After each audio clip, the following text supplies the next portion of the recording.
Teaching भी है, उसमें एडमिनिस्ट्रेटिव एक्सपीरियंस भी है।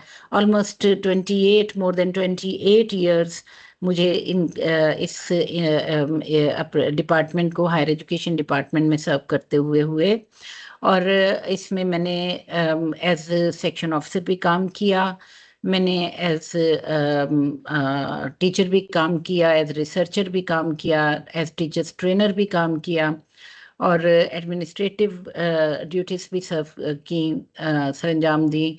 और टीचर्स ट्रेनिंग के लिए मैं डायरेक्टरेट ऑफ स्टाफ डेवलपमेंट में कुछ अर्सा मुझे काम करने का मौका मिला और उसमें मैंने सीखा भी और मुख्तलिफ मराहिल के ऊपर ट्रेनिंग्स वगैरह भी दी और इसी तरह ये सफ़र चलते चलते यहाँ तक पहुँचा है और इंशाअल्लाह ताला अभी भी आपके साथ काम कर रहे हैं। ये प्रोमोशन लिंक ट्रेनिंग्स मैंने खुद भी की और फिर उसके बाद आप लोगों के साथ मुझे इंटरेक्ट करने का मौका भी मिल रहा है मुख्तलिफ ग्रुप्स के साथ। तो रिस्पेक्टेड पार्टिसिपेंट्स, आज का जो टॉपिक है वो ऑफिशियल कॉरेस्पॉन्डेंस है।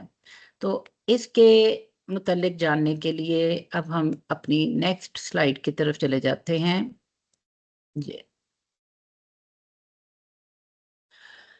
What is official correspondence? जैसे कि आप लोग सब जानते हैं और आप इसमें से मुख्तलिफ मराहिल पे आप इसको इस्तेमाल भी करते रहे हैं कि जैसे ही आपकी सर्विस का आगाज़ होता है और आपको ऑफिशियल डॉक्यूमेंट्स मिलना शुरू हो जाते हैं और आप भी ऑफिशियली ज्वाइन करते हैं और उसके बाद आप मुख्तलिफ मराहिल के ऊपर इनका इस्तेमाल करते चले जाते हैं। तो इसलिए this is not very new for you people. Formal communication between organizations, departments, or individuals for official purposes using structured formats like letters, memos, circulars, emails, and reports, emphasizing clarity, precision, and adherence to protocol to maintain records, ensure transparency, and facilitate decision making in professional and governmental settings. These are official correspondence. Key elements include formal language, specific structures, जिसके अंदर addresses भी आ जाते हैं, salutations भी आ जाती हैं, body closings, ये सब कुछ आ जाता है। तो अब इस ऑफिशियल कॉरेस्पॉन्डेंस को कंडक्ट करने के लिए यूजुअली जो चीज़ इस्तेमाल होती है दैट इज़ अ फाइल। हम कहते हैं जी फाइल बन गई है, फाइल बना लें। आपकी भी, आप जैसे ही आपको नोटिफिकेशन अपना मिला होगा ज्वाइनिंग का एज लेक्चरर या किसी भी पोस्ट के ऊपर, फिर आपने जैसे ही उसकी ज्वाइनिंग दी होगी, जैसे ही वो सारा, आपने उन सारे ही पेपर्स को एक फाइल के सूरत में अपने पास रख लिया होगा और उसी तरह सेक्रेटेरिएट में भी आपकी एक फाइल बन गई। तो इसलिए फाइल हमारे लिए न्यू कॉन्सेप्ट नहीं है, बट फाइल का भी एक प्रोटोकॉल है। हमें ये जानना ज़रूरी है कि अगर हम ऑफिशियल कॉरेस्पॉन्डेंस कर रहे हैं तो वो फाइल किस तरह मेंटेन करनी चाहिए। फाइल इज़ अ फोल्डर और cover in which an official correspondence on a particular subject is properly placed and maintained. All the communication in an office regarding actions on different cases is done on files. तो files इस तरह की एक सूरत हाल होती है जो कि आप यूजुअली आप लोग उसको इस्तेमाल भी करते हैं और उसको वो आपने इस तरह से ये देखी भी है। तो अगर मैं ये आपको एक फाइल ये आपके सामने अगर आपको ये स्क्रीन पे नजर आ रही हो तो ये एक मेरे कॉलेज की जैसे एक फाइल है। तो इसको हम इस तरह के प्रोटोकॉल के साथ बना के और फिर उसके बाद इसको इस्तेमाल करते हैं। Manual of secretariat instructions. Files को बनाने के लिए और ऑफिशियल कॉरेस्पॉन्डेंस को करने के लिए जिस मैनुअल को हम फॉलो करते हैं वो गवर्नमेंट ने Punjab civil secretariat manual of secretariat instructions MOSIS के नाम से 1988 में ये फ्रेम हुआ और फिर उसके बाद इसके ऊपर मज़ीद काम होते होते इस वक्त जो इस्तेमाल में है वो मैनुअल ऑफ सेक्रेटेरिएट इंस्ट्रक्शन 2023 है, जिसे फरवरी 2025 में अमेंड किया गया। जो मामूली उसके अंदर अमेंडमेंट्स हुई होंगी, तो ये इस वक्त इस्तेमाल में है। ये मैनुअल आपको अवेलेबल है, आप इसको फाइंड आउट कर सकते हैं। ये आपको इसका सॉफ्ट वर्जन भी अवेलेबल है, आप इसको सर्च करके तो इसको पढ़ भी सकते हैं, इसको फॉलो भी कर सकते हैं। तो मैं ये जितनी मेरी प्रेजेंटेशन बेस करती है वो इसी मैनुअल के ऊपर कर रही है। मैंने जितना मटेरियल, क्योंकि ये ऑफिशियल डॉक्यूमेंट्स हैं और इनमें हम रद्दोबदल नहीं करते हैं, तो जैसे इंस्ट्रक्शंस हमें गवर्नमेंट देती है, जिस तरह ये मैनुअल बना है, उसी पे बेस करती हुई मेरी ये प्रेजेंटेशन है। कहीं कहीं मैं इसका रेफरेंस भी दे दूंगी, जो कि आपको उसी पेज के ऊपर अवेलेबल होगा। सारी प्रेजेंटेशन के अंदर मैं रेफरेंस इसलिए नहीं दूंगी क्योंकि हमने जगह की उस कमी की वजह से, लेकिन जो भी फॉर्मेट आपसे मैं डिस्कस करूंगी ये सारे के सारे मैंने मैनुअल के ऊपर बेस करते हुए बनाए। तो रिस्पेक्टेड पार्टिसिपेंट्स, फाइल के पार्ट्स एंड शेप्स हैं। तो जो दो पार्ट्स इसके ज्यादातर इस्तेमाल होते हैं वो है कोरस्पॉन्डेंस पार्ट एंड नोट और noting part.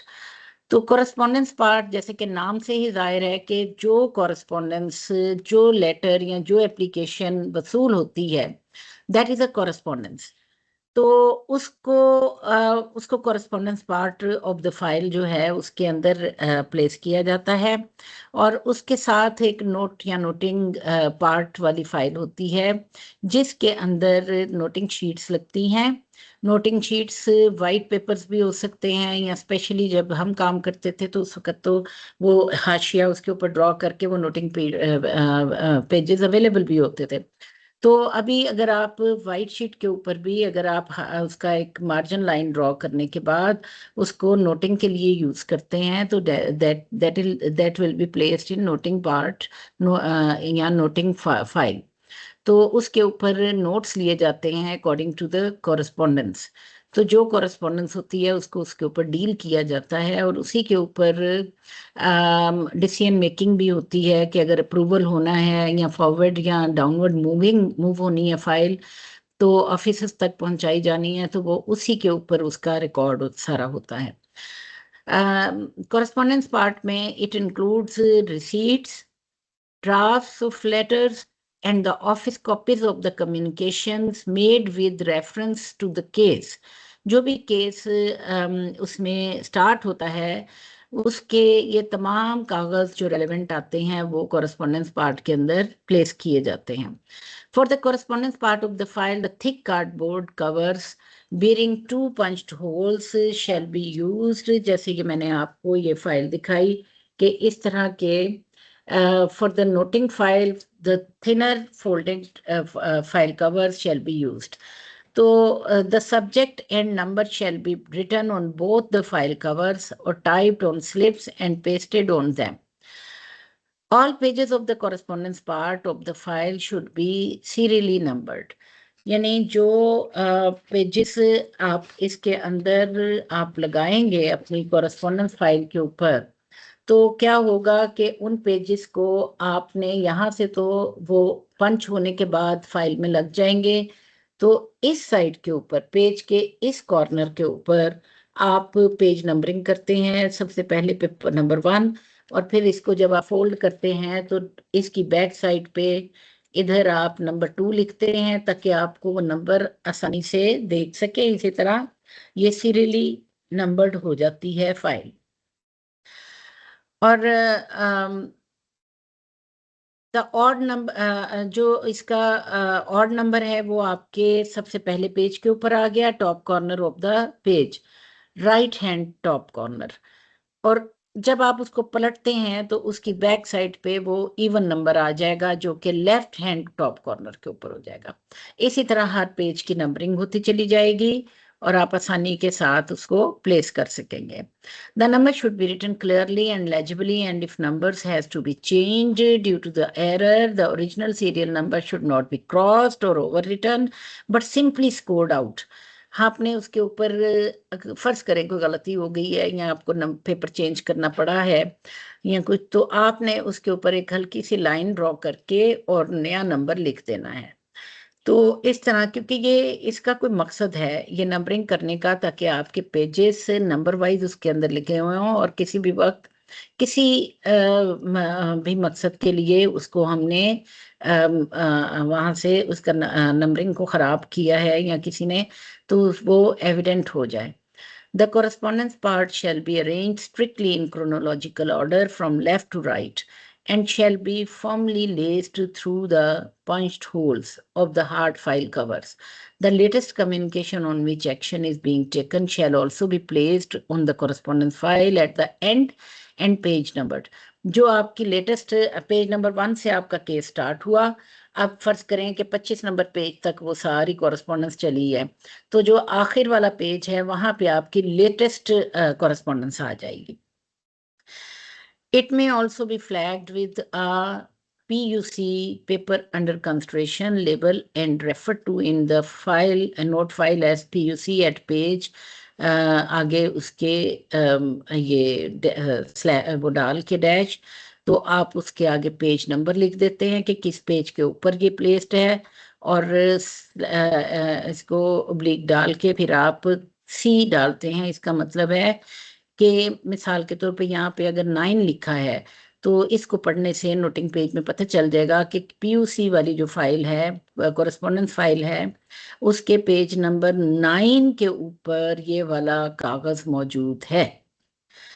Reference to correspondence shall always be made page wise as P, capital P, dot 13 से लेके 14 तक, जैसे 13 to 14, यानी पेज नंबर 13 से 14 तक ये वाला केस जो है ये डील हो रही है, कॉरेस्पॉन्डेंस डील हो रही है कॉरेस्पॉन्डेंस फाइल के अंदर। ये रेफरेंस देने का तरीका है। इंस्ट्रक्शनल मैनुअल जो है उसके 3.19 के पेज के ऊपर वो पैराग्राफ के ऊपर ये इंफॉर्मेशन मौजूद है। This is the reference from instruction manual of secretariat manual जो है उसका। अच्छा, द नोट्स और नोटिंग पार्ट। अब ये जो सेकंड पार्ट है नोटिंग पार्ट, तो नोटिंग इंटरनल प्रोसेसिंग होती है। रिस्पेक्टेड पार्टिसिपेंट्स ये ध्यान में रखिए कि आपकी जो कॉरेस्पॉन्डेंस है वो एक्सटर्नल प्रोसेसिंग है और ये जो नोटिंग है ये इंटरनल प्रोसेसिंग है। तो नोटिंग शीट्स फाइल के अंदर टैग की जाती हैं inside the file cover at the left hand top corner, so it becomes possible to fold them backward and bring to the last position of the notes on portion of the notes on top। ये भी manual के अंदर 3.20 के page का reference मौजूद है। The notes file should not be page numbered. जैसे मैंने आपको बताया कि कॉरेस्पॉन्डेंस फाइल जो है उसको नंबर पेज नंबरिंग करते हैं, तो नोट फाइल जो है इसकी पेज नंबरिंग नहीं होती है, इसकी पैराग्राफिंग होती है, पैराग्राफ नंबर होता है। तो एक पैराग्राफ में अपनी बात कहने के बाद जो नोटिंग कर रहे हैं साहब, तो वो फिर जब अगला पैरा शुरू करते हैं, तो मिसाल के तौर पर एक पैरा नंबर 1 में अपनी बात मुकम्मल कर ली, अब नेक्स्ट पैरा नंबर 2 पे जब आए तो मार्जिन लाइन में 2 लिखने के बाद उसके नीचे हल्की सी एक लाइन लगा के तो फिर पैरा नंबर 2 शुरू कर लिया जाता है। तो इनको इसी तरह पैराग्राफ नंबर कर किए जाते हैं और जब रेफरेंस देना होता है तब भी इनके पैराग्राफिंग का नंबर देते हैं। मिसाल के तौर पर reference to notes shall always be made paragraph wise and as लिखा ऐसे जाता है कि अपनी बात कहते कहते ना, तो एज पैरा 19/n। अब इस n का मतलब है कि जी ये नोटिंग पोर्शन को देखें, उसके पैरा नंबर 19 पे ये बात मौजूद है। तो आप ये भी मैनुअल के अकॉर्डिंग है। All incoming and outgoing communication shall be entered in red ink in the notes file. अब देखें, एक कॉरेस्पॉन्डेंस हो गई, वो चल रही है, तो वो मुकम्मल हुई है, तो नोटिंग पोर्शन बदलना तो नहीं है। अब अगला पीयूसी अगर कंसिडर हो रहा है या अगली कॉरेस्पॉन्डेंस आ रही है, तो आपकी फाइल के अंदर एक हॉरिजॉन्टल लाइन के ड्रॉ करके तो उसमें नोटिंग की जाती है रेडिंग के साथ कि ये कॉरेस्पॉन्डेंस फ्रॉम दिस ऑफिस वसूल हुई है, इसका नंबर ये था, डेट ये थी, और ये पेज नंबर कॉरेस्पॉन्डेंस फाइल में इस पेज के ऊपर डिस्प्लेड है। और साथ ही नीचे लिखा जाता है कि अब ये मूव करके ये फाइल अगर गई है तो ये कहाँ जा रही है, या कॉरेस्पॉन्डेंस कहाँ डील हो रही है, उस ऑफिस का भी नंबर और इसी तरह रेफरेंस दिया जाता है। तो इसको कहते हैं कि आप रेड लाइनिंग, या इसको ये केस को प्रिपेयर करना। तो इस तरह करके ये फाइल के अंदर नोटिंग पोर्शन के ऊपर मेंशन किया जाता है। Such entries shall be separated from the running notes by horizontal lines। ये आप देख रहे हैं, इसके ऊपर आपको नजर आ रहा है स्लाइड के horizontal lines के जरिए से इसको सेपरेट कर लिया जाता है। Assigning subject titles and numbers to files। Respected participants, हम जैसे किसी भी चीज़ को आइडेंटिफाई करने के लिए जब तक हम उसको कोई आप नाम नहीं देते हैं, कोई नंबर नहीं देते हैं, या उसका कोई तरीक़ेकार नहीं बनाते हैं, तब तक आप हज़ारों फाइलों में से या इससे भी ज़्यादा नंबर में से आप कैसे उसको आइडेंटिफाई करेंगे। तो उसके लिए एक तरीक़ेकार ख़ुद किया गया है। हर फाइल के ऊपर एक सूटेबल नंबर और टाइटल, सब्जेक्ट टाइटल और नंबर्स लगाए जाते हैं। एक सब्जेक्ट टाइटल लगाया जाता है और एक अप्रोप्रिएट नंबर। अब हर फाइल मेंटेन की जाती है एक अप्रूव्ड लिस्ट के ज़रिए से, एक लिस्ट बना ली जाती है और उसके ज़रिए से वो लिस्टें डिस्प्लेड होती हैं, वहाँ पे मौजूद होती हैं। उनके मिसाल मैं अब आपको देती हूँ कि ये एक मेन लिस्ट बना दी जाए, सब्जेक्ट हेडिंग्स की लिस्ट बनाने के बाद जनरल सब्जेक्ट्स उसके अंदर ऐड किए जाते हैं। मिसाल के तौर पर in section dealing with establishment matters, secretariat में अगर एक सेक्शन है जो कि एस्टेब्लिशमेंट मैटर्स को डील करता है, तो सम ऑफ द सब्जेक्ट हेडिंग्स में बी एज अंडर, उसमें काम करते हुए जो सब्जेक्ट हेडिंग्स हो सकती हैं वो रिक्रूटमेंट ऑफ स्टाफ भी हो सकती है, लीव एंड ट्रांसफ़र भी, क्योंकि एस्टेब्लिशमेंट में ये सारे मैटर्स आते हैं ना, पेंशन केसेस भी हो सकते हैं। अब ये मज़ीद इनको डील करने के लिए अब देखा कि रिक्रूटमेंट किसकी, तो स्टेनोग्राफर्स की, टाइपिस्ट की, या क्लर्क्स की, या नायब कासिद्स की, या फिर आप लेक्चरर्स की ले लें, फिर आप एपीस की ले लें, यानी जिसकी भी रिक्रूटमेंट होगी स्टाफ की, जो भी सेक्शन डील कर रहा है, तो इस तरह से उनकी लिस्टें बन जाती हैं। The subject title of the file dealing with the recruitment clerks will then be recruitment of staff clerks. आप मिसाल के तौर पे जो मैंने नंबर 1 उसके ऊपर आपको कहा कि जी क्लर्क्स की अगर रिक्रूटमेंट को डील कर रहे हैं, तो the number of each file will indicate the office to which the file pertains. जिस ऑफिस के साथ आपने अपना देखा होगा, जब आपकी फाइल आपके ऑर्डर्स हुए हैं, तो आपके एक नंबर लगा होता है और एक डेट लगी होती है। तो उस नंबर को देख के आप आइडेंटिफाई कर सकते हैं कि ये आपकी फाइल किस ऑफिस में पड़ी हुई है। तो वो ऑफिस जिसमें वो फाइल मौजूद है उसका सबसे पहले इजहार आ जाता है। मिसाल ये देखिए, एसओ एस्टेब्लिशमेंट अगर की कोई फाइल है तो ये पता चल रहा है कि जी ये एसओ एस्टेब्लिशमेंट के पास ये फाइल मौजूद है, और serial number of the main list of the heading. तो ये डैश डाल के अब ये number 1 is the serial number of the main list of headings. उसके बाद फिर डैश डाल के 3 जैसे डाला हुआ है, तो ये सीरियल नंबर है सब हेडिंग का। जैसे ये पिछली वाली स्लाइड के ऊपर अगर आप देखें तो recruitment of the staff number 1 पे था और क्लर्क्स की एस्टेब्लिशमेंट नंबर 3 पे, तो उसके हवाले से ये नंबर बन रहा है। अब ये ओब्लिक डाल के आप 97 यानी 1997 में ये फाइल ओपन हुई थी, तो इस नंबर को देख के आप इस फाइल को आइडेंटिफाई करेंगे। ये है इसको रीड करने का तरीका। The name of the department to which the file belongs should be mentioned clearly printed in bold for it on the file cover। File cover के ऊपर भी डिपार्टमेंट का नाम और वो लिस्ट लगेगी जिसको जो कि ये फाइल्स को डील कर रही है। The series of file numbers run from 1st January to 31st December each year। तो इस तरह से हमारी वो फाइलें आइडेंटिफाई होती हैं। और हमारे आपने जब भी कोई ऑफिशियल लेटर देखते हैं, ऑफिशियल लेटर से मुराद के कोई कागज़ आपके पास कोई नोटिफिकेशन या कोई ऑर्डर्स आते हैं, तो आपने देखा होगा कि उसके ऊपर एक नंबर और डेट डली हुई होती है, तो उसका ये मकसद होता है। Case under submission. अब आप देखिए कि फाइल्स तो चल पड़ी। अब उसके ऊपर ये भी आपको पता चल गया कि फाइल के कितने पार्ट्स होने चाहिए और कैसे कैसे उनके अंदर चीजें चलती हैं। अब जब कोई एक केस या कोई लेटर आता है किसी भी डिपार्टमेंट के अंदर या किसी भी ऑफिसर के पास, तो files and papers comprising a case under submission shall be placed on file boards और बैंड्स। अब ये फाइल केस अगर हायर अप तक जाना है, हायर ऑफिसर तक जाना है, तो उसको एक बोर्ड या बैंड के ऊपर प्लेस किया जाता है और उसको इस तरीके के साथ अरेंज किया जाता है।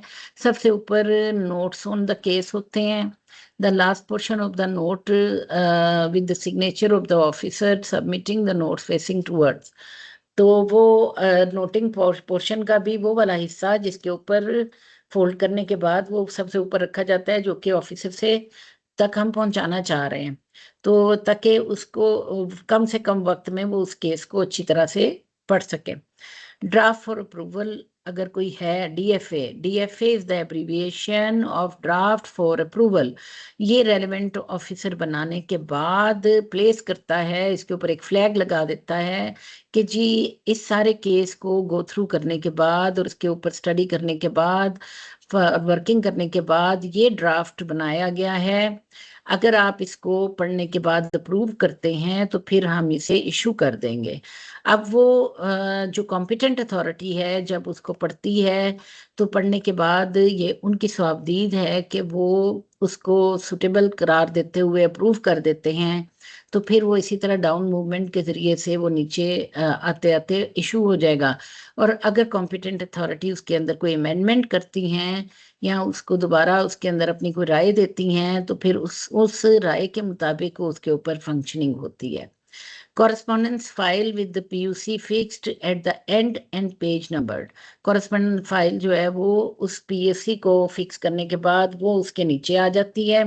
फाइल्स ऑफ प्रीवियस प्रोसीडिंग्स अगर कोई है, कोई कई केसेस बहुत लंबे होते हैं, बहुत अरसा चले हुए होते हैं, तो उनकी प्रोसीडिंग्स अगर कोई हैं तो वो उसके नीचे लग जाएंगी। फिर उसके बाद प्रेसिडेंट्स अगर कोई हैं तो उनको एनेक्सेट करके साथ लग जाएंगे। अगर कोई पॉलिसी रिक्वायर्ड है उसके लिए वो उसके, तो इस तरतीब के साथ चीजें उस केस के नीचे लगती चली जाती हैं। Files must be kept flat and not folded at the middle or doubled back to display particular pages। File को आपने ऐसे रखना है, उसको आपने यूं फोल्ड करके या इस तरह करके नहीं, बल्कि उसको इस तरह तरीके के साथ भेजना। One or two blank sheets should be added on the file even if there is enough space below a note for the higher officers to record their notes। Official डाक। अब ये देखें कि ये तो एक थोड़ा मुख्तसरन मैंने आपको बता दिया कि फाइल होती क्या है और फाइल के ऊपर पीयूसी किसको कहते हैं, डीएफए किसको कहते हैं, नोटिंग पोर्शन क्या होता है, इनको कैसा, इसका बनाने का करीना तरीका क्या है। फिर उसके बाद ये भी कि अगर कोई केस सबमिट होता है तो वो कैसे होता है। अब है कि ऑफिशियल डाक, drafting and noting on cases कैसे होती है। एक्नॉलेजमेंट ऑफ डाक होती है। The clerk should acknowledge receipt of all types of DAC delivered by hand, giving his full signature, designation, and date of receipt. He will also receive all communications intended for the office and pass them on immediately to the officer in charge. All cover sealed or addressed to officer by name should be sent unopened to the officer, who should open it himself or a member of his staff authorized by him in writing। तो देखें कि जो authorise लोग हैं वो ही उसको खोलते हैं। अब ये देखें कि डाक, जहां हम डाक की बात करते हैं, हम कहते हैं ना जी डाक आई है, डाक में रिसीव हो गया है, अभी डाक नहीं मिली, इस तरह करके। तो उसमें एक और लफ्ज हमने बार बार सुने हैं कि जी डायरी हो गया है, डिस्पैच हो गया है। तो ये क्या है? Diary means the register in which papers received are entered.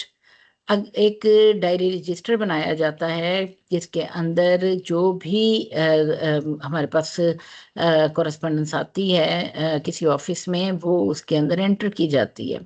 The receipt clerk submits the receipts once daily to the appropriate officer and the clerk, after entering all receipts of the section in diary register, may place them on relevant files or open new files। The clerk, ये होता है कि अगर कोई डाक पहले से चल रही, कोई कॉरेस्पॉन्डेंस पहले से चल रही है तो फिर उसके अंदर लग गया, नहीं तो फिर उसकी नई फाइल खुल जाती है।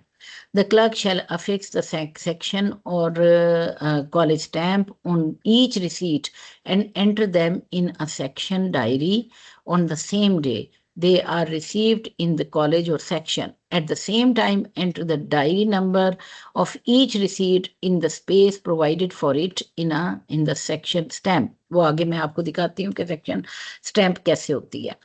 डिस्पैच, अब डायरी तो हो गया, अब डिस्पैच कैसे होता है।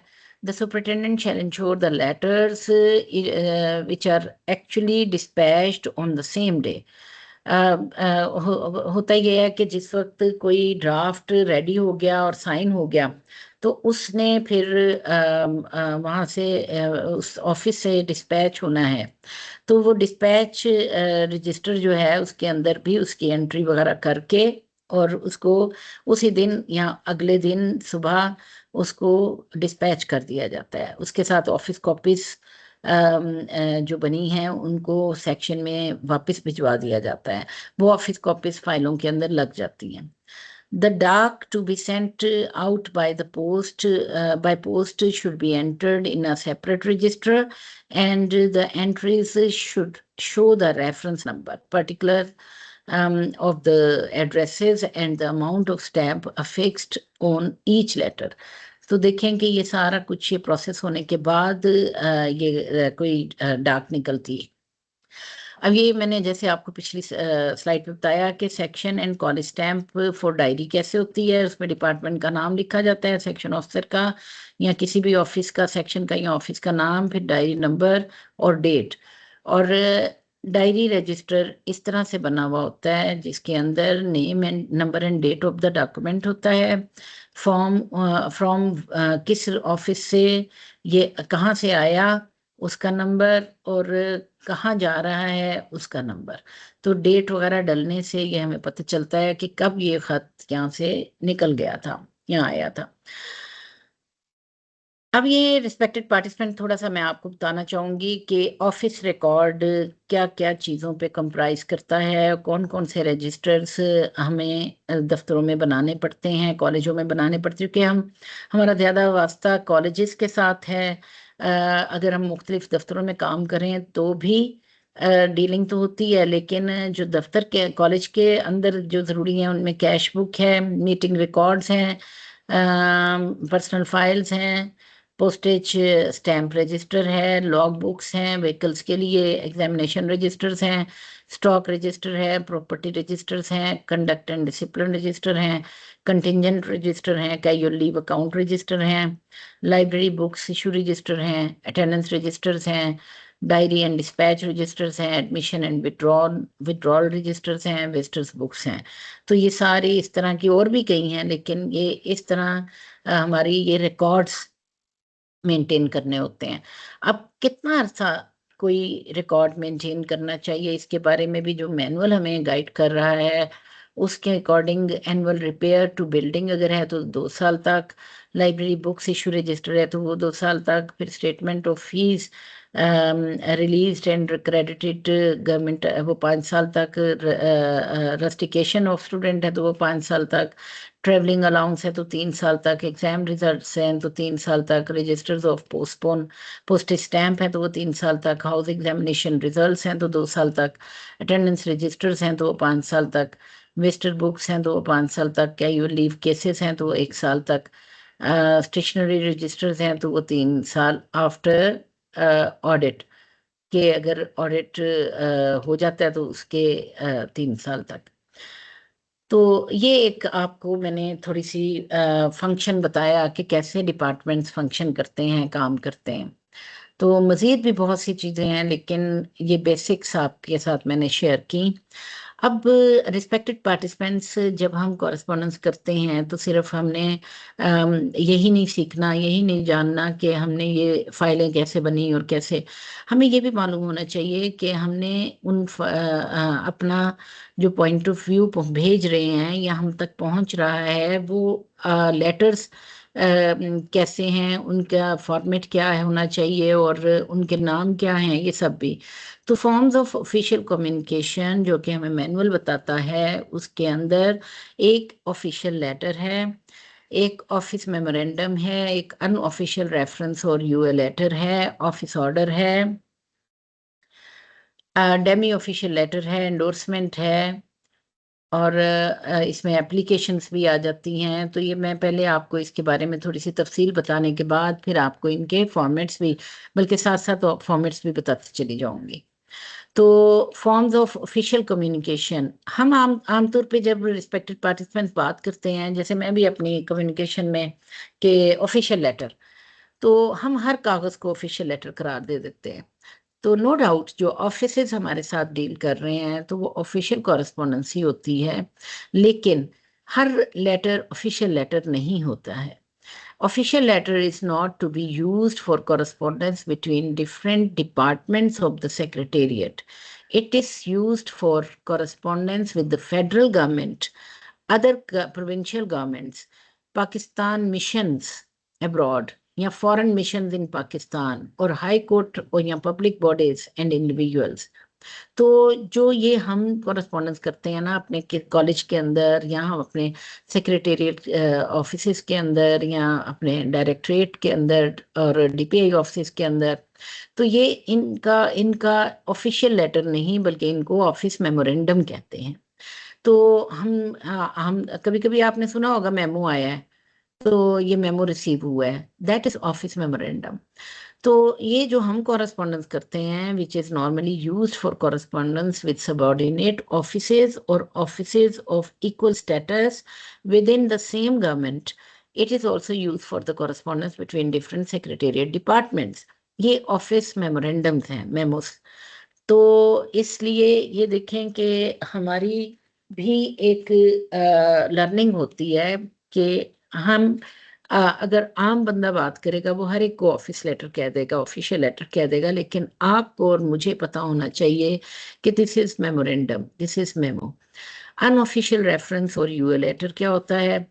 अ, अब मैं आपको, अगर आप मुनासिब समझते हैं, मैं आपको साथ साथ इसके फॉर्मेट्स भी दिखाई जाती हूँ ऑफिशियल लेटर और ऑफिस मेमोरेंडम के। ये देखें, ये सैंपल ऑफ ऑफिशियल लेटर है।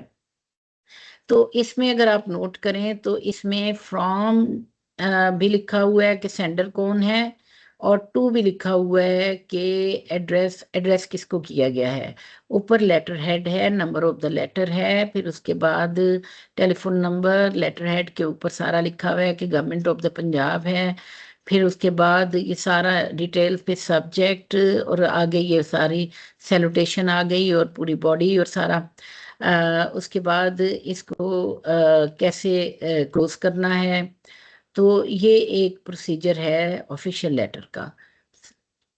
और अगर मेमोरेंडम को देखें तो मेमोरेंडम के अंदर, जैसे कि ऑफिशियल लेटर में फ्रॉम भी था और टू भी था, मेमोरेंडम के अंदर टू तो है कि हम किसको भेज रहे हैं, फ्रॉम नहीं है यहाँ पे। तो और भी इसके अंदर टेक्निकल चेंजेस थोड़ी थोड़ी सी, ये फॉर्मेट मैंने इसीलिए आप लोगों के साथ शेयर किया, and this is based on the manual. तो इसके अंदर सैल्यूटेशंस भी हैं कि आपने सैल्यूटेशन कहाँ पे लगानी है, कैसे एड्रेस करना है, टेक्स्ट कैसे है, ये सारा कुछ जो है ये इसमें मौजूद होता है। तो ये था मेमोरेंडम का।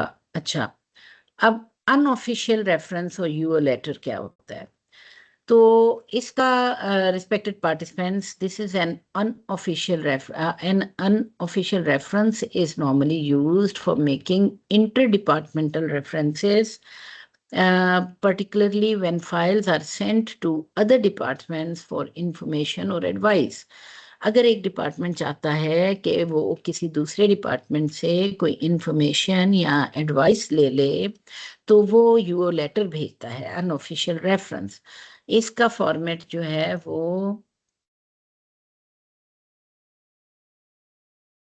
ये सैंपल लेटर है अनऑफिशियल रेफरेंस का, कि गवर्नमेंट का ये ऊपर रेफरेंस देने के बाद सारा, फिर उसके बाद सब्जेक्ट लिखने के बाद फिर reference will be in the third person using the interrogative sentence, फिर उसके बाद टेक्स्ट आ जाएगा, इसमें आप बताएंगे अपना मौकफ कि आप चाहते क्या हैं। फिर नीचे इसी तरह सिग्नेचर्स और ये योर नंबर लगेगा, ठीक है।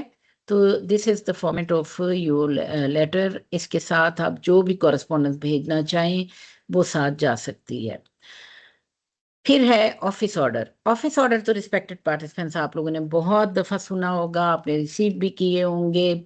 और office orders is this form should be used for conveying instructions to be followed in a department or office and notify appointments, promotions, leave, etc.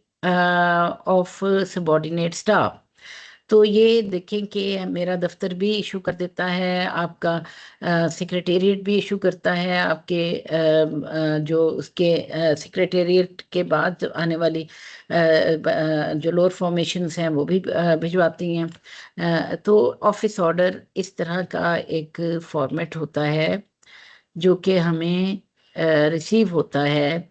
ये देखें, आपने ऑफिस ऑर्डर देखा होगा कि लेटर हेड बना हुआ होता है कि उस डिपार्टमेंट का या उस दफ्तर का, फिर टेक्स्ट होता है, फिर उसी तरह डेट एंड उसका वो सारा वो मेंशन करने के बाद सिग्नेचर्स होते हैं। उसका भी देखें फॉर्मेट है कि ब्लॉक लेटर्स के अंदर नाम होता है इशूइंग अथॉरिटी का, फिर उसके बाद number, date, place of the issue, फिर उसके बाद नीचे ये देखें कि कॉपीज फॉरवर्डेड, कि किस किस को कॉपी फॉरवर्ड होनी है, ये नंबरिंग, ये ऑफिस ऑर्डर का खासा है।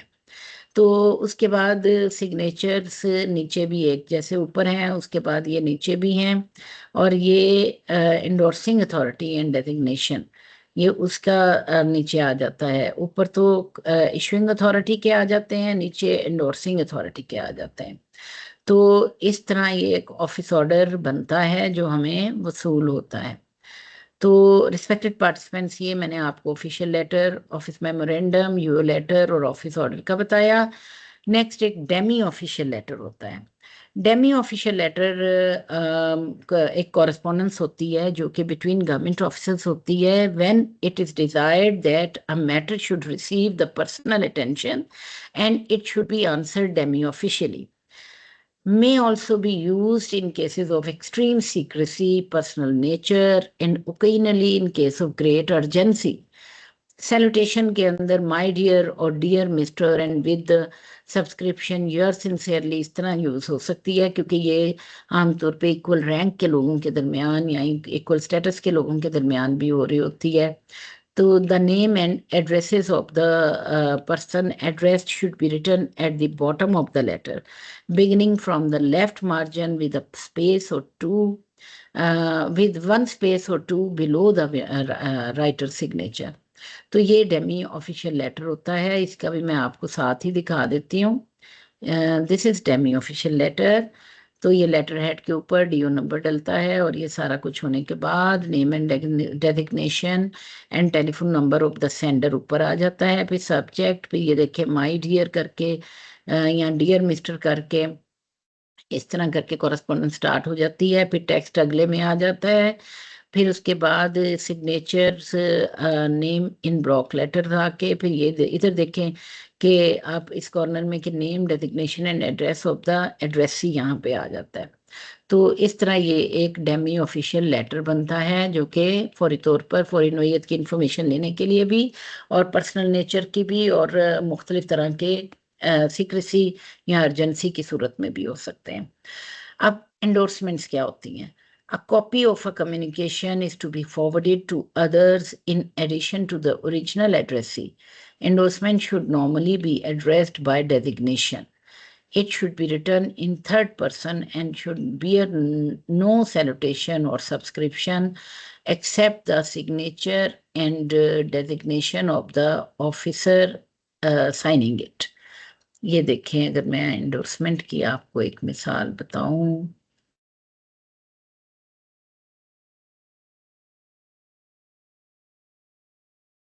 एंडोर्समेंट जो है ना वो आप जो आपके लेटर के नीचे एंडोर्समेंट्स की होती हैं ना, जो आपने आमतौर पे नोटिफिकेशन वसूल करते हैं। ये मैं आपको इसका नोटिफिकेशन के अंदर अगर हम चले जाएं तो ये देखें कि आप नोटिफिकेशन जो वसूल करते हैं तो उसके नीचे ये एंडोर्समेंट होती हैं, और कॉपी किस किस को फॉरवर्ड की जानी चाहिए। जगह की कमी की वजह से उसकी तफसीलात नंबरिंग वगैरह करने के बजाय मैंने ये कॉपीज फॉरवर्डेड टू, ये सारा ये एंडोर्समेंट होती हैं। और वो आपने देखा होगा कि जब आपको कोई लेटर इस तरह का कोई नोटिफिकेशन मिलता है तो ऊपर अगर सेक्रेटरी के सिग्नेचर हैं तो नीचे साइनिंग अथॉरिटी, वो जो इशूइंग ऑफिसर होता है वो उसके होते हैं। तो ये इस तरह एक एंडोर्समेंट बनती हैं। अच्छा, नेक्स्ट जो ऑफिशियल कॉरेस्पॉन्डेंस के अंदर रिस्पेक्टेड पार्टिसिपेंट्स, इनके अलावा भी चूंकि लेटर्स होते हैं, प्रेस कम्युनिकेशन, प्रेस कम्युनिके या प्रेस नोट भी होते हैं। तो उसमें ऑर्गेनाइजेशन का नेम या ऑर्गेनाइजेशन का एड्रेस, और फिर प्रेस नोट आ जाता है फॉर इमीडिएट रिलीज और not for release before time in hours, और डे डेट ये सारा कुछ उसमें मेंशन करता होता है। हेडलाइन एंड बॉडी ये सारा मेंशन करके देखेंगे। जो खासतौर पे इंफॉर्मेशन ऑफिसेस हैं या हर दफ्तर को कभी कभी अखबार में या कहीं मीडिया में जब आपने प्रेस नोट देना होता है, तो इसलिए इनका भी जानना हमारा ज़रूरी होता है कि कैसे कम्युनिकेशन होती है। तो डिपार्टमेंट का एड्रेस, और फिर उसके बाद टेलीफोन, फैक्स, ईमेल जो भी इसके अंदर तो दिस इज प्रेस कम्युनिके जो है ये फ्रेंच वर्ड है, तो इसको प्रेस नोट भी कहते हैं। अब sample application, respected participants application में, और आप हमेशा से स्कूल के दौर से लिखते चले आए, हमने सीखा ये ऐसे करते हैं, ऐसे लिखते हैं, इस तरह लिखते हैं, उर्दू अंग्रेजी दोनों में हमने लिखी। फिर उसके बाद हमने कॉलेजेस में भी हमारे एग्जाम्स में भी होती गई। फिर भी आप देखिए तो आपके पीयर्स या आपके दफ्तर में काम करने वाले लोग या आपके इदारों में काम करने वाले लोग आम तौर पर वो एप्लीकेशन लिखने में कामयाब नहीं हो पाते हैं, वो उसको सही फॉर्मेट के साथ नहीं लिख पाते।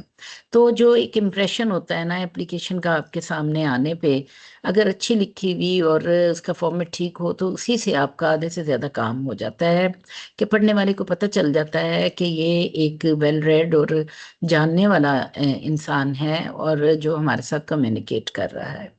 तो इसलिए एप्लीकेशन हम समझते हैं हमें आती है, लेकिन सीखने की कोई उम्र नहीं होती है, इसलिए अपने आप को अपडेट करते रहना चाहिए। अब बहुत फॉर्मल या इनफॉर्मल हर तरह की एप्लीकेशंस के फॉर्मेट्स यूज हो रहे हैं, लेकिन हमारा जानना बहुत ज़रूरी होता है कि फॉर्मल तरीका क्या है और इसको कैसे हम कर सकते हैं। तो डेट कहाँ लिखनी है आपने, फिर उसके बाद आपकी ये आपका प्रोटोकॉल क्या है कि आपने किसको एड्रेस कर रहे हैं, फिर उसके बाद सब्जेक्ट क्या होगा, फिर उसके बाद सैल्यूटेशंस क्या होंगी, फिर उसके बाद आपका टेक्स्ट क्या होगा, फिर उसके बाद सब्सक्रिप्शन क्या होगी, ये सारों का जानना हमारे लिए ज़रूरी होता है। तो एप्लीकेशन का फॉर्मेट फॉलो करना भी बहुत अच्छी और ज़रूरी बात है। तो रिस्पेक्टेड पार्टिसिपेंट्स, अब इन ये थी। अब थोड़ा सा अगर मैं रिव्यू कर दूं तो हमने ऑफिशियल कॉरेस्पॉन्डेंस के बारे में बात की, हमने फाइल्स के बारे में बात की, हमने पार्ट्स ऑफ फाइल्स के बारे में बात की, हमने केसेस को प्रिपेयर कैसे किया जाता है उसकी बात की, हमने फिर वो रिकॉर्ड की बात की कि जो दफ्तरों में कॉलेजेस के अंदर मेंटेन कैसे किया जाना चाहिए, कैसे डायरी होता है, कैसे डिस्पैच होता है। फिर उसके बाद हमने उनकी मुख्तलिफ फॉर्म्स को डिस्कस किया। तो कुछ चीज़ें हम बहुत अच्छी तरह पहले से जानते हैं, कुछ चीज़ों के बारे में हमने सुना होता है लेकिन हमें बहुत उसके बारे में डेप्थ में पढ़ते नहीं हैं या नहीं जान पाते, कई चीज़ें हमारे लिए नहीं भी होती हैं।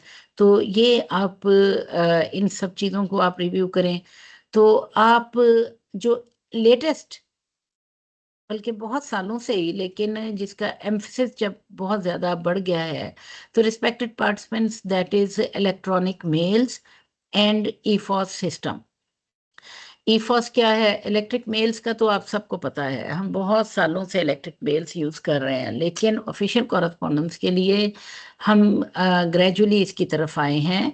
और पहले हम सिर्फ हार्ड फॉर्म में ही एप्लीकेशंस और चीज़ें कॉरेस्पॉन्डेंस करते रहे हैं। तो अब ईमेल्स एक ऑफिशियल correspondence का हिस्सा है। email is now an essential communication tool in official correspondence. Email stands for electronic mail. It is just like writing letters to someone with whom we want to communicate.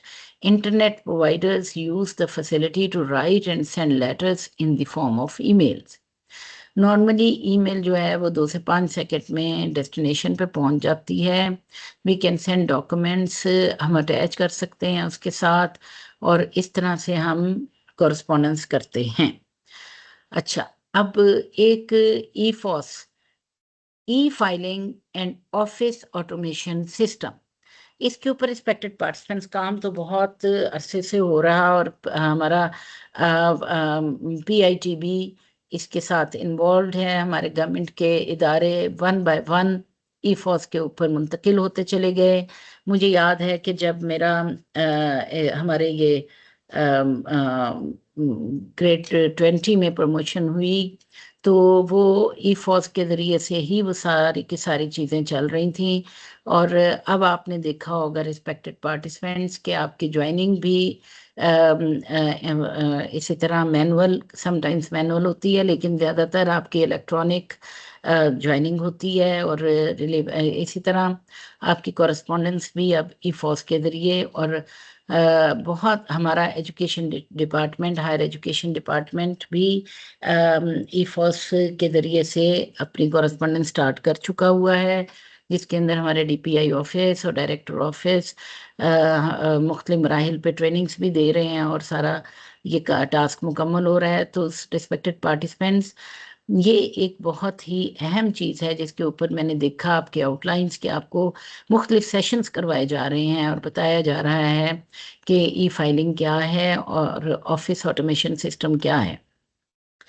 तो government departments have to maintain a paper-based file as well as EFOS system. So it is ये इसके ज़रिए से अब हमारी correspondence electronically swift and without interruption मुमकिन हो पाई है। PITB में, जैसे कि मैंने आपको बताया कि इन्होंने ई फाइलिंग सिस्टम को डेवलप किया, और अब हमारे तमाम दफातर पेपरलेस वर्किंग स्टार्ट कर चुके हैं। The main objective of this management software is to ensure that every correspondence is digitally accessible round the clock. तो हमें इसमें वक्त को ज़ाया किए बगैर और इंफॉर्मेशन मिसप्लेस्ड हुए बगैर ये रैपिडली हम तक पहुंच भी जाती है, और हमारे डीलिंग ऑफिसेस तक भी। तो respected participants, this is all about official correspondence. तो अब मैं अपने जो फोकल पर्सन हैं उनको रिक्वेस्ट करूंगी कि अगर मेरे रिस्पेक्टेड पार्टिसिपेंट्स कुछ जानना चाहते हैं, कुछ पूछना चाहते हैं, तो उनको अलाउ किया जाए, या जो भी आपका तरीक़ाकार है। मैं चैट को ऑन कर चुकी हूँ और मैं आपकी इस कॉरेस्पॉन्डेंस को चेक कर रही हूँ। जी रिस्पेक्टेड पार्टिसिपेंट्स, मैडम स्मेरा ने कहा very informative lecture madam, thank you madam Smera. ये मेरे लिए बड़ी खुशी की बात है अगर आप लोगों को इसकी ये इंफॉर्मेशन और ये सारा कुछ इफ़ेक्टिव लगा। माजिद हयात प्रिंसिपल हैं, ये भी यही फरमा रहे हैं कि इंफॉर्मेशन बहुत इंफॉर्मेटिव सेशन था। अच्छा, ये अनम अरूज कह रही हैं कि I am unable to understand how to read the number written at top of any letter और नोटिफिकेशन। अच्छा, ये देखें कि मैंने आपको बताया कि नंबर जो है वो इस तरह से बना हुआ होता है कि मिसाल के तौर पर अगर आप अपना ही लेटर निकाल के देखें, तो आपने देखा होगा कि आपका सबसे पहले अगर आप लेक्चरर हैं तो SOC3 या इस तरह शुरू में लिखा होता है। इसका मतलब है कि ये आपका डीलिंग ऑफिस है जहाँ पे आपकी फाइल मौजूद है, ये वाला जो लेटर इशू हुआ है ये यहाँ से इशू हुआ है। और उसके आगे डैश डाल के बेटा मैडम आपका एक नंबर लगा हुआ होता है, वो उस हेडिंग का नंबर होगा, उस लिस्ट का का वो नंबर होगा जो कि उस दफ्तर में मौजूद है। फिर उसके बाद आगे एक डैश डाल के फिर एक नंबर लगा हुआ होगा, वो सब हेडिंग का नंबर होगा। फिर ओब्लिक डाल के ईयर लिखा हुआ होगा, दैट इज द ईयर जिसमें आपकी फाइल ओपन हुई थी। तो ये तरीकेकार उस दफ्तर का, जब आप वो लेटर वहां पे देते हैं ना, तो वो इस तरह आपकी फाइल को लोकेट करते हैं। तो तारिक मजीद साहब कह रहे हैं very good, thank you sir. Ma'am Mohammad Iqbal साहब कह रहे हैं कि excellent presentation ma'am, thank you madam sir. मैं बहुत बहुत मुझे इस चीज़ का की खुशी भी हो रही है कि आप में से मेजोरिटी इसको बहुत इंफॉर्मेटिव और बहुत इसके लिए अच्छे अल्फाज इस्तेमाल कर रहे हैं। बहुत बहुत आई एम मुझे बहुत खुशी है। और इससे यकीन करें कि आपको बढ़ती है आपकी, आप एनकरेज्ड होते हैं कि हमारे लोगों को, हमारे जो स्टेक होल्डर्स हैं उनको इस इंफॉर्मेशन की ज़रूरत है, तो हम इसको ज़रूर पास ऑन करें। अंदाजे ब्याह बड़ा दिलकश रहा, थैंक यू रियाज साहब। अच्छा, फिर अच्छा, पंजाब PITB किसकी एब्रीविएशन है? ये Punjab information and technology board की। अच्छा, ये सैयद मुख्तार साहब ने पूछा था। अच्छा, इरशाद हुसैन साहब कहते हैं कि very informative lecture, thank you sir. Ujala साहिबा कहती हैं कि madam please tell about diary of emails. Diary of emails, अच्छा मैडम, एक तो ये है कि ईमेल के ऊपर तो आप देखें कि इसका इलेक्ट्रॉनिक मेल का तो पूरा रिकॉर्ड आपके पास, वो सारा का सारा आपकी उसके अंदर आ जाता है, मेंशन्ड होता है कि कितने बजे किस सेकंड के ऊपर कहाँ से ये निकली कहाँ पे गई। तो इलेक्ट्रॉनिक मेल्स को तो रिकॉर्ड कीपिंग इसकी बहुत ही आसान है, लेकिन फिर भी इसके लिए मुख्तलिफ ऑफिसेस जो हैं वो इसका रिकॉर्ड मेंटेन भी करते हैं। जैसे मैं थोड़ा बहुत इसके ऊपर ये करती हूँ कि जो ज़रूरी नोयत की मेल्स होती हैं मैं उनके निकलवा के प्रिंट और उसकी भी मैं फाइल मेंटेन कर लेती हूँ अगर मुझे उसकी, क्योंकि बसा औकात उसका आपको वो नहीं भी। लेकिन एक आपको आसान चीज़ बताऊं जो कि मैं करती हूँ और मैंने की है सारी जिंदगी, आपकी मेल के अंदर फोल्डर्स बन जाते हैं। आप अपने जो रेलेवेंट सब्जेक्ट्स हैं वो दे के लेबल करके, तो आप फोल्डर जरूर बनाया करें मैडम, वो आपकी मेल के ऊपर मौजूद रहते हैं। मैं तो बने हुए मेरे फोल्डर्स कई सालों के, मैंने अपनी, जब मैं पढ़ाती थी तो मैंने अपने हर क्लास का एक अलग अलग सेशन का फोल्डर बनाया होता था, फिर मैंने अपने रिसर्च के स्टूडेंट्स का बनाया हुआ होता था, फिर अपने पर्सनल बनाया हुआ है। तो इस तरह करके मैंने बनाए होते हैं और वो मुझे बहुत हेल्प आउट करते हैं। सैल्यूटेशन, अच्छा सलूट, मैं अब्दुल मलिक साहब ने कहा informative lecture and salute madam, तो मैं समझी आप सैल्यूटेशन का पूछना चाह रहे हैं। थैंक यू अब्दुल मलिक साहब। मरियम साहिबा ने कहा कि मैम एप्लीकेशन में डेट बॉटम पे भी लिख सकते हैं। अच्छा देखें, कोशिश ये किया करें मैडम कि जो आपका जैसे सेक्रेटेरियल मैनुअल दे रहा है ना, आप को बताने का मकसद यही है, ये अब आपके पास प्रेजेंटेशन आ भी जाएगी और अगर आप जानना भी चाहें, कोशिश ये किया करें। मेरा तो एक तरीक़ेकार ज़िंदगी का यही रहा है कि मैं ना रूल्स को और जो गाइडलाइंस हमें दफातर फ्राहम करते हैं, आप उसको फॉलो करें तो बहुत ही अच्छी बात है। वैसे तो आपको पता है कि इनफॉर्मल लेटर्स भी अब चल रहे हैं, जो बिजनेस की लैंग्वेज है उसके अंदर तो इतनी वो मुख्तलिफ तरीके के साथ उनको, जो बिजनेस कम्युनिकेशन पढ़ते हैं या मुख्तलिफ जो प्राइवेट इदारे हैं उनकी कम्युनिकेशन का, तो ये सारा, तो मेरी ये कोशिश होती है कि मैं ऑफिशियल डेकोरम और उनको ज़रूर देखूं और कोशिश ये करूं कि उसको फॉलो करूं। अच्छा, ये नाम नहीं मेंशन, उन्होंने कहा well prepared lecture, well done. जी जी, thank you thank you. Well prepared का आपने जो कहा, तो इसमें कोई शक नहीं कि इसमें मैंने एक एक हर्फ, एक एक चीज कोशिश की कि मैं मैनुअल को खुद पढ़ के और फिर उसके बाद उस पर बेस करता हुआ बनाऊं। तो इसीलिए कि आप लोगों को, आप इससे इस्तेफादा भी कर सकें। और आप सबके लिए मेरी ये एक मैं अगर कुछ आपको गाइड कर सकूं तो ये कि आप लोग ज़रूर उन डॉक्यूमेंट्स को पढ़ा करें जो कि हमारी ही सहूलत के लिए अवेलेबल हैं, नेट पे भी अवेलेबल हैं। अब तो बहुत आसानी है। पहले मुझे याद है कि मैं पॉलिसी को पढ़ने के लिए, एजुकेशन पॉलिसी आती थी तो हम उसकी हार्ड कॉपी लेते थे। मुझे याद है कि मैंने जब अपना मास्टर्स का थीसिस किया था तो मैं एक मुख्तलिफ ऑफिस में गई थी। डेमोग्राफी एक एक ऑफिस था, पता नहीं कहाँ कहाँ पे। तो फिर वहां से हमने डॉक्यूमेंट्स लेके और उनको पढ़ा था। अब हमें डिजिटली अवेलेबल हैं ऐसी चीजें, तो जरूर पढ़ा करें। जी। डॉक्टर अब्दुल कबीर साहब कह रहे हैं excellent, thank you sir. Mohammad Javed साहब भी यही फरमा रहे हैं कि very informative and excellent lecture. Talat साहब कह रहे हैं कि appreciable ma'am, you your way of lecture, your presentation and handling for to participants is very good, thank you sir. आगे भी सब ने यही फरमाया। Thank you very much. आप लोग, इसका मतलब है कि आप लोग इनको सुन भी रहे हैं बातों को, और आपके लिए ये यूजफुल भी हैं।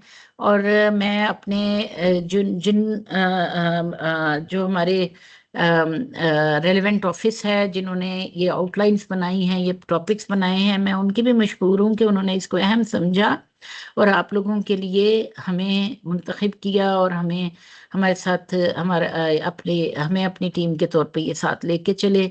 तो ये सारी चीज़ें मिल के इफेक्टिव बनाती हैं चीज़ों को।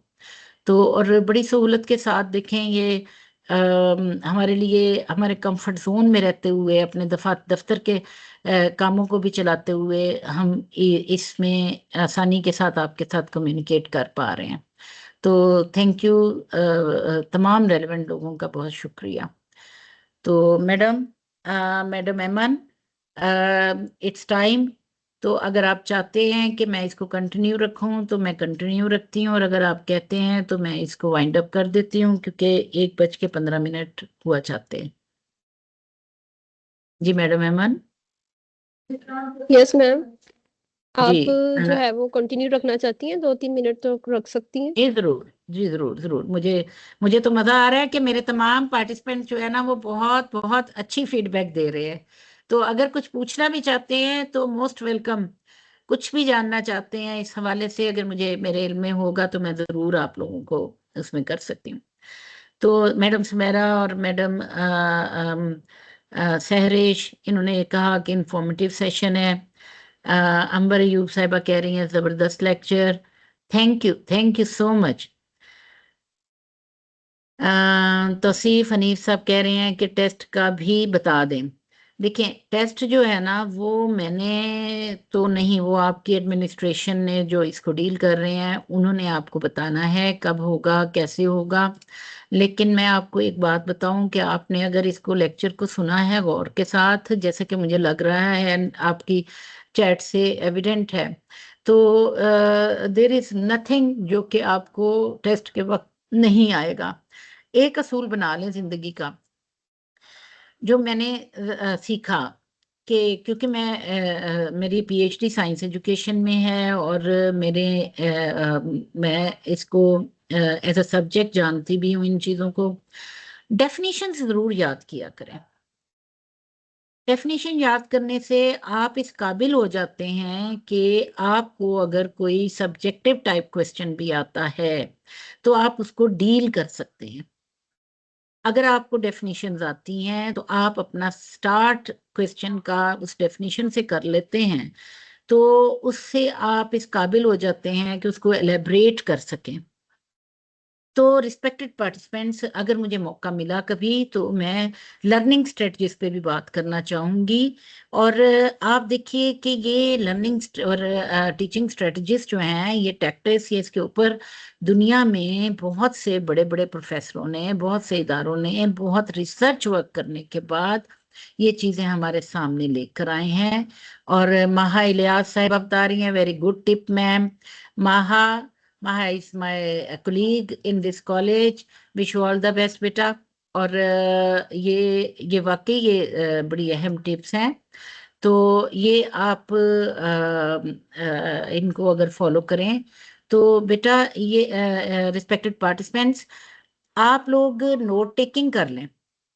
ये आपको मैं एक वो बात बता रही हूँ जो कि मैंने अपनी पीएलटी के दौरान, जब मेरी 2021 में हमारी प्रमोशन लिंक ट्रेनिंग हुई ग्रेड 20 के लिए, तो I think that was first of this sort. और ये पंजाब हायर एजुकेशन डिपार्टमेंट जो वो नहीं, ये पीएचईसी के थ्रू हुई थी। उसके बाद फिर एचईडी ने इसको टेकअप किया था। तो उसके अंदर भी हम लोगों ने ये किया था कि तमाम पार्टिसिपेंट्स ने मिलके हमने नोट टेकिंग की थी। जितने लेक्चर्स थे उन सब के हमने एक एक पेज के नोट्स बना लिए थे। और उसको उनको उस वक्त पढ़ना आसान हो गया था जिस वक्त हमारा टेस्ट हुआ था। टेस्ट के लिए, उसकी प्रिपरेशन के लिए उन नोट्स को, वो अभी भी मेरे पास मौजूद है।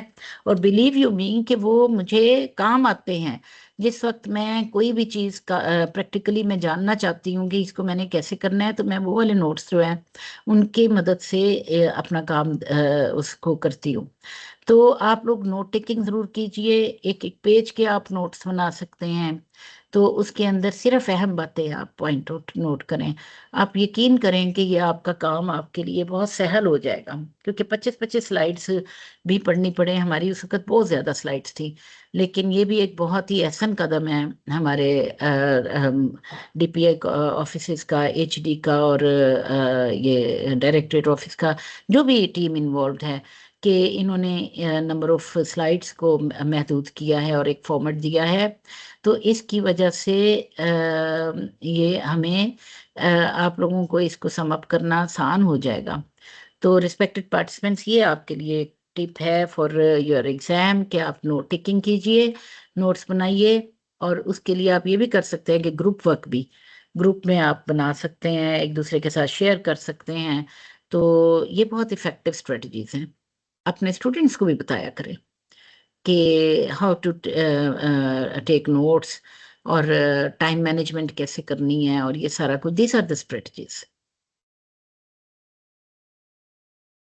अच्छा, ये मुझे कह रही हैं तल्लत साहिबा के best top class lecture versus the other lectures. Thank you madam, you made my day. Thank you. अच्छा। और